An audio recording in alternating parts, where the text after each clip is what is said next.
मुंबई महानगरपालिकेच्या हद्दीतील Dadar railway station परिसरातील उघड्यावर खाद्यपदार्थ विकणाऱ्या हातगाडी मालकांवर महानगरपालिकेच्या अधिकाऱ्यांनी जोरदार कारवाई सुरू केली आहे। दादर रेल्वे स्थानक परिसरातील कबूतरखाना नजीक अनधिकृतरित्या महानगरपालिकेच्या अतिक्रमित जागेवर उघड्यावर खाद्यपदार्थांची विक्री करणारे विक्रेते तसेच फेरीवाल्यांवर महापालिकेच्या अधिकाऱ्यांनी कारवाई केली। या कारवाईत सुमारे 67 सिलेंडर सील करण्यात आले तर 30 हातगाड्यांवर कारवाई करून जप्त करण्यात आल्या।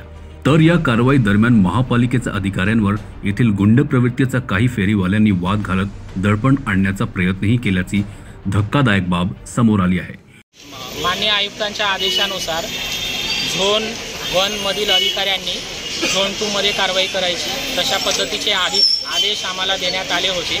त्यानुसार आम्ही आमच्या पथकासह दादर रेल्वे स्टेशन परिसरामध्ये कारवाई करीत आलो असता या ठिकाणी अनधिकृतपणे 4 चाकी हातगाड्या आढळल्या। त्या हातगाड्यांवर आम्ही कारवाई करीत होतो आणि कारवाई करत असताना या ठिकाणी असलेले गुंड प्रवृत्तीचे लोक त्या लोकांनी यामध्ये हस्तक्षेप केला।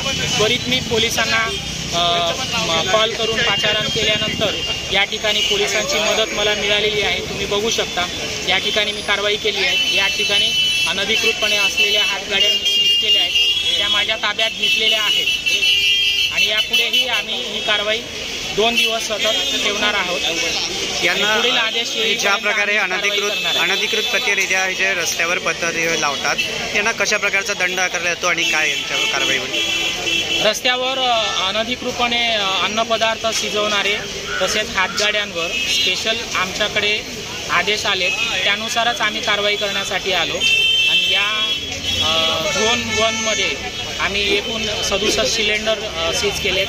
मी माझ्या अखत्यारीमध्ये मी स्वतः 33 हातगाड्या सीज केलेल्या आहेत आणि त्या हातगाड्या आम्ही JCB द्वारे तोडून टाकतो आणि सिलेंडरही सीज करतो। Bureau chief Prateek Kurekar, CEN news, Dadar.